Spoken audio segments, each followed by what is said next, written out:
in South America, in Europe, and throughout the world, the concept of Tawheed is found everywhere. So when the last Prophet Muhammad, peace and blessings be upon him, appeared, he did not bring a new religion, but he brought out of the people what already existed in them, and that is Tawheed. He was the seal of the prophets, the finality of the messengers.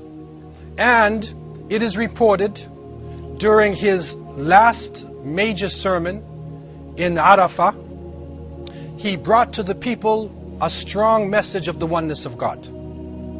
He also spoke to them and brought them the understanding that there should be no more economic oppression and that usury and interest is cancelled.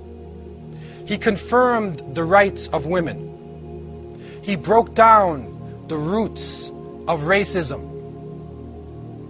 And he established the Quran and the Sunnah, his way and his tradition, as the keys to success.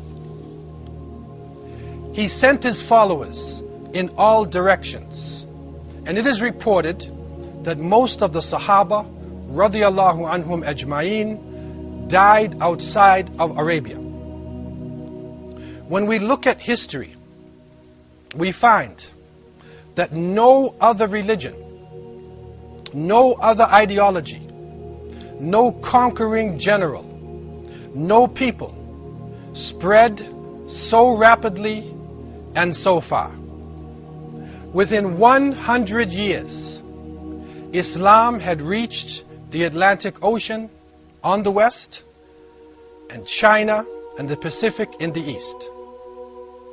The Prophet Muhammad, peace be upon him, brought a message that was so clear and was so simple to the people that they were able to grasp this oneness. They were able to relate to the prophets and messengers who had come from the beginning of time. And so Islam spread rapidly, and people of all colors, of all nationalities, embraced this religion from the 6th century.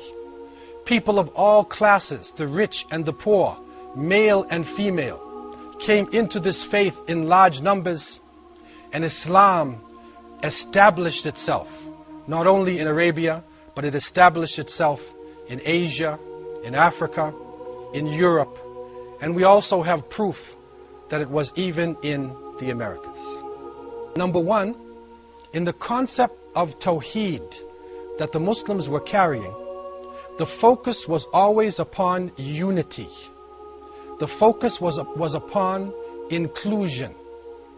And when Tawheed is being used, it refers not only to the oneness of God, but also the oneness of humanity, that we are all from one human family. Tawheed also includes the oneness or the unity of knowledge.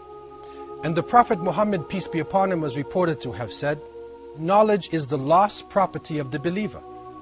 Anywhere he finds it, he is the most deserving of it. And so with this, Muslims benefited from the knowledge of the ancient Egyptians, of the ancient Assyrians, the ancient Indians and the ancient Chinese, the ancient Europeans,